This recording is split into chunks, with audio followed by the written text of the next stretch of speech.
Hello buddies, welcome to the CSS club. I am your host Ali. आज हम एक बहुत ही इंपॉर्टेंट टॉपिक के बारे में डिस्कशन करेंगे। कुछ ही देर पहले खबर आई है कि ईरान और चाइना ने 25 साल के लिए एक एग्रीमेंट साइन कर ली है। एक डील तय पा गई है। एज यू नो कि ईरान पर यूएस की तरफ से सैंक्शन इम्पोज्ड हैं, जिसकी वजह से कोई भी कंट्री ना ईरान के साथ ट्रेड कर सकती है, ना किसी किस्म की डील साइन कर सकती है। लेकिन इसके बावजूद चाइना ने ईरान के साथ 25 साल के लिए एक एग्रीमेंट साइन कर लिया है।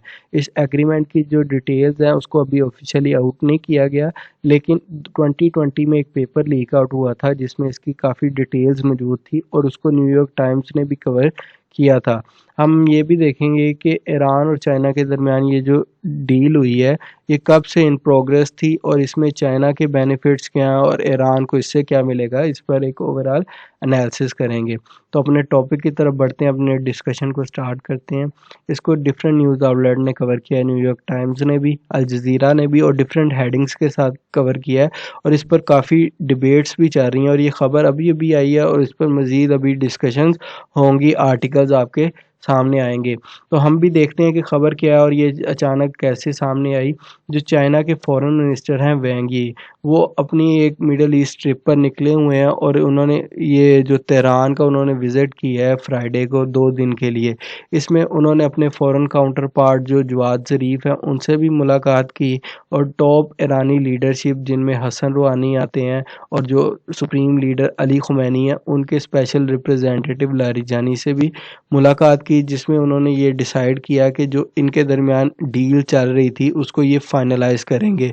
और ये डील जो थी वो उसको पोस्टपोन किया हुआ था, उसको पेंडिंग पे डाला हुआ था due to United States sanctions.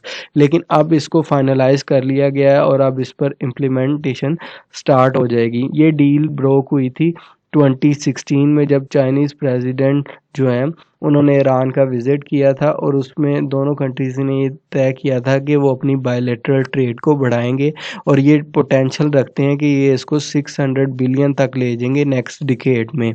तो आपको मालूम होगा कि 2015 में ईरान के साथ यूनाइटेड स्टेट्स की तरफ से एक न्यूक्लियर डील तय पाई थी जिसको joint comprehension plan of action का नेम दिया गया था, जिसमें ये तय पाया था कि ईरान जो है अपनी यूरेनियम की एनरिचमेंट को कम कर देगा और सिर्फ टेक्नोलॉजी पर्पस के लिए उसको रखेगा, जिसके नतीजे में ईरान पर जो सैंक्शंस थी उसको अपलिफ्ट कर लिया गया था और ईरान का दुनिया के साथ जो ट्रेड थी वो बहाल हो गई थी। लेकिन जब प्रेसिडेंट डोनाल्ड ट्रंप की एडमिनिस्ट्रेशन आई तो उन्होंने यूनिलेटरली जो है ईरान पर प्रेशर डालने के लिए उन्होंने इस डील से विड्रॉ कर लिया। बाकी की जो P5+1 की जो कंट्रीज थी यूएस को निकाल कर, वो इस डील में अभी भी हैं। तो चाइना भी उसका पार्ट था। तो डोनाल्ड ट्रंप ने यूनिलेटरली उससे विड्रॉ किया और ब्लैक लिस्ट कर दिया ईरान को। ईरान पर सैंक्शंस लग गई। ईरान के साथ दुनिया की ट्रेड जो है वो बिल्कुल ख़त्म हो गई और ईरान की जो इकॉनमी है वो डे बाय डे श्रिंक करने लग पड़ी और अभी भी ईरान की जो इकॉनमी है उसका बहुत बुरा हाल है। ईरान इस वेट में था कि न्यू एडमिनिस्ट्रेशन आएगी, जो बाइडन की जो न्यू एडमिनिस्ट्रेशन आई है अब, तो तब जो है मे बी इन पर जो सैंक्शंस हैं उनको अपलिफ्ट कर दिया जाएगा और ये जो ईरान न्यूक्लियर डील तय पाई थी 2015 में इसको रिज्यूम किया जाएगा। लेकिन जो प्रेसिडेंट डोनाल्ड ट्रंप हैं उनकी लेगेसी को आगे लेके चलते हुए जो प्रेसिडेंट बाइडन है वो भी सेम रवैया अपनाए हुए हैं ईरान की तरफ। वो उन्होंने भी ईरान पर जो है अभी तक सैंक्शन इम्पोज की हुई हैं। अभी तो उन्होंने ईरान के कुछ इंडिविजुअल्स हैं उन पर भी स्पेशली उन्होंने जो है सैंक्शन इम्पोज कर दिए हैं और उनका अमेरिका में जाना और डिफरेंट यूरोपियन कंट्रीज़ में जो है बायकॉट कर दिया है। तो उन्होंने ये कहा है कि जब तक ईरान जो है वो अपनी फुल कमिटमेंट नहीं शो करता तब तक उस पर जो है सैंक्शंस को नहीं हटाया जाएगा। तो इसी तनाजुर में जो ईरान की इकॉनमी है वो डे बाय डे श्रिंक कर रही थी, तो ईरान ने ये सोचा है कि इसको हम फाइनलाइज करें। ये डील पेंडिंग थी, 2016 में इस पर बात हुई थी और 2020 में जो प्रेसिडेंट हसन रूहानी है उन्होंने इस पर बिल को पास कर दिया था, लेकिन ये कैबिनेट में अप्रूव नहीं हुई थी और इसको कैबिनेट में जो है अब अप्रूव किया गया है। ठीक है। तो चाइना और जो रशिया है उन्होंने इसको रिस्टोर किया, उन्होंने काफ़ी कोशिश की है कि जो सैंक्शंस हैं उनको हटा लिया जाए, लेकिन जो है यूएस है वो अपनी बात पे अड़ा हुआ है, इसको हटा नहीं रहा। तो इन्होंने फिर ये डील को साइन किया। अब इसकी डिटेल्स के बारे में हम डिस्कशन करते हैं। एक डॉक्यूमेंट जो जिसके बारे में मैंने आपको पहले बताया है कि एक अनवेरिफाइड 8 पेजेस का एक डॉक्यूमेंट जो है वो लीक आउट हो गया था, जिसमें इसकी डिटेल्स थी। उसमें ये था कि जो चाइना है वो 25 साल के लिए ये डिस्काउंटेड प्राइसेस पे जो है क्रूड ऑयल जो और गैस लेगा ईरान से सस्ते दामों में, और इसके बदले में ईरान को क्या देगा उस पर हम आगे चल के डिस्कस करते हैं। इससे ईरान को क्या बेनिफिट होगा, ईरान की इकोनॉमी क्योंकि डे बाय डे श्रिंक कर रही है, तो चाइना जो है वो ईरान में इन्वेस्टमेंट करेगा तकरीबन 280 बिलियंस की ईरान की ऑयल एंड गैस इंडस्ट्रीज़ में, जिसमें न्यू इंडस्ट्रीज़ बिल्डअप की जाएंगी, एक सिस्टम लगाया जाएगा, और उसके साथ साथ 120 बिलियन डॉलर जो हैं वो उनकी प्रोडक्शन और ट्रांसपोर्ट इंफ्रास्ट्रक्चर में डेवलप करेगा, 5G इंफ्रास्ट्रक्चर बिल्डअप करेगा, उसके साथ साथ उनकी बैंकिंग सिस्टम में टेलीकम्युनिकेशन, पोर्ट्स डेवलप करेगा, वहाँ पर रेलवे का निज़ाम लाएगा। तो ये जितनी भी है ना, ये उनकी डील का पार्ट था। तकरीबन 400 मिलियन डॉलर की ये डील तय हुई थी, और ये पोटेंशियल रखते थे कि ये इसको 600 मिलियन तक ले जाएंगे। तो इसमें जो है एक जो पेपर लीक आउट हुआ था उसमें मिलिट्री पार्टनरशिप भी है। जो आपको पता होगा कि जो चाइना है वो अपनी मिलिट्री पार्टनरशिप को बढ़ा रहा है। वो जहाँ भी प्रोजेक्ट लगाता है तो वो अपनी मिलिट्री को वहाँ पर ज़रूर डिप्लॉय करता है। वो अपनी सॉफ्ट पावर के साथ साथ अपनी मिलिट्री एक्सपेंशन भी कर रहा है, और वो चाहता है कि वो दुनिया का हेजमोन बने, जिसको हमने कवर किया था कंटेनमेंट की पॉलिसी में, आपको याद होगा। तो ये भी एक किस्म का आप कह लें कि उसका पार्ट है। तो मिलिट्री कोऑपरेशन दोनों कंट्रीज़ जो हैं वो अपनी बढ़ाएंगे। कैसे बढ़ाएंगे मिलिट्री कोऑपरेशन में? वो ज्वाइंट ट्रेनिंग करेंगे, एक्सरसाइज करेंगे, joint research and weapon development करेंगे, उसके साथ साथ इंटेलिजेंस शेयरिंग करेंगे। ठीक है, इससे क्या होगा, इससे चाइना को एक स्ट्रॉन्ग फुट होल्ड मिलेगा इस रीजन में। जो ये मिडल ईस्ट का रीजन है, इसमें जो चाइना के जो फुट हैं वो स्ट्रॉन्ग होंगे, क्योंकि यूनाइटेड स्टेट्स जो है वो बहुत अरसे से यहाँ पर अपने कदमों को जमाए हुए है, और इसकी आर्मी बहुत ज़्यादा रीजन्स में जो है वो जो मिडल ईस्ट की कंट्रीज़ हैं वहाँ पर डिप्लॉयड है, इसकी डिफरेंट बेसिस हैं। क्योंकि मिडल ईस्ट जो है वो जो है यूएस की पॉलिसीज़ का मेन पार्ट रहा है, तो चाइना भी यहाँ पर स्लोली अपना इन्फ्लुएंस को बढ़ा रहा है। तो जो ईरान है वो इसकी पहली सीढ़ी आप कह लें कि ईरान में जो है वो अपनी मिलिट्री भी डिप्लॉय करेगा, जिससे जो है उसको काफ़ी इन्फ्लुएंस उसका इस पे बढ़ेगा। तो अगले हम देखते हैं चाबहार पोर्ट। चाबहार पोर्ट के बारे में आपको पता है कि ये जो ईरान का प्रोजेक्ट था ये इंडिया के साथ मिलकर इसको डेवलप कर रहे थे, और ये ग्वादर के अगेंस्ट डेवलप किया जा रहा था।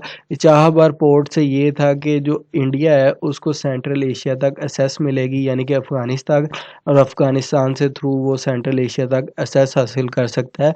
और चाबहार ही वो वाहिद रास्ता था, लेकिन यूएस की सैंक्शंस की वजह से और यूएस की ये कैंप में होने की वजह से जो है वो उन्होंने अपनी डील जो है वो वापस ले ली है। अब जो ईरान और इंडिया के रिलेशंस है वो बिल्कुल ही लोएस्ट एप पे हैं। ठीक है, तो चाबहार पोर्ट जो है वो बिल्कुल करीब है ग्वादर पोर्ट्स के। तो ये मैं आपको मैप में भी दिखाऊंगा आगे चल के। तो क्या होगा, तो जो इसको क्या होगा, चाबहार पोर्ट जो है उससे ईरान क्या करेगा, ईरान जो इंडियन एम्बिशंस थी कि उनका सेंट्रल एशिया तक असेस, उनकी जो हेजमोनिक टेंडेंसीज है उसको जियोपार्डाइज कर सकता है, उसको ख़तरे में डाल सकता है, उसकी प्रेजेंस को रोक सकता है, उसका मिडल ईस्ट में जो इन्फ्लुएंस है उसको कम कर सकता है। वो कैसे कर सकता है उसको हम आगे चल के डिस्कशन का पार्ट बनाते हैं। इनिशियल रिपोर्ट में ये था कि ईरान जो है वो अपने 5000 जो है वो सिक्योरिटी पर्सोनल जो है वो प्रोजेक्ट के लिए लगाएगा, क्योंकि इनसिक्योरिटी ईरान में बहुत ज़्यादा है। तो वो प्रोजेक्ट्स की सिक्योरिटी के नेम पे अपने पर्सोनल डिप्लॉय करेगा, और वो वहाँ पर एक बेस बना लेता है, जैसे उसने ग्वादर में भी बनाई है, साउथ चाइना सी में भी, जहाँ भी वो डेवलपमेंट करता है और वहाँ पर वो करता है।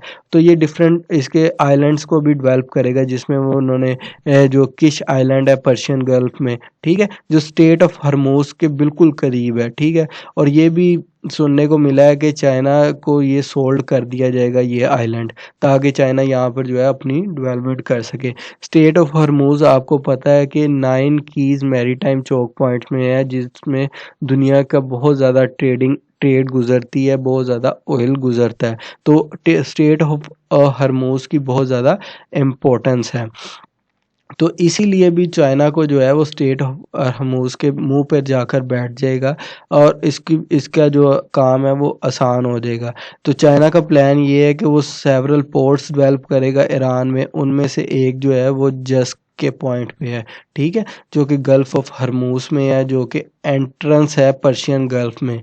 अगर कहीं से आप वहाँ से एंटर होते हैं, ट्रेड जो एंटर होती है पर्शियन गल्फ में, तो स्टेट ऑफ हरमुज़ से होती है। तो इसमें जो है चाइना को स्ट्रेटेजिक एज बहुत ज़्यादा मिलेगा, ठीक है। ये चाइना को एक स्ट्रेटेजिक वेंटेज पॉइंट देगा, वाटर्स पे उसकी हेजमनी और कायम करेगा। जो ऑयल ट्रांजिट रूट्स हैं, ठीक है, जो कि दुनिया की एक लार्जर ट्रेड गुजरती है स्टेट ऑफ हरमुज़ से, तो ये उसको एज देगा। और जो इसको मलाका डायलेमा है उसको भी ये काउंटर कर सकता है। तो ये जो ऑयल ट्रांजिट रूट्स हैं तो उनको फ़ायदा देगा। और उसके साथ साथ जो बढ़ता हुआ इसका जो इंडिया चाहता है कि अफ़गानिस्तान तक उसको एक्सेस मिले चाबहार के थ्रू, तो उसको भी काउंटर करने के लिए जो है इन्होंने ये डील साइन की है। ये आप मैप में देख सकते हैं कि कैसे ये ग्वादर है और ये चाबहार पोर्ट है, ठीक है। तो कितने करीब है और ये यहाँ पर इंडिया है। इंडिया को कोई डायरेक्ट रास्ता नहीं लगता अफ़गानिस्तान भी है या सेंट्रल एशिया तक एक्सेस,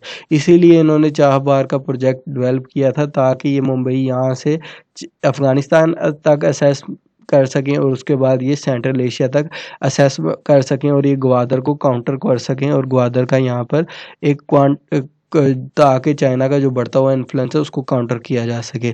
लेकिन जो चाइना है उसने ईरान के साथ ये डील उस वक्त साइन की है जिसमें कई साल तक जो ईरान की एनर्जी नीड्स हैं वो यहाँ से पूरी हो सकती हैं। और ईरान को किसी दुनिया की ट्रेड की साथ ज़रूरत नहीं है, उसके लिए अगर चाइना एक पार्टनर मिल गया तो वही इनफ है। क्योंकि ईरान की जो इकॉनमी है वो डे बाय डे श्रिंक कर रही थी।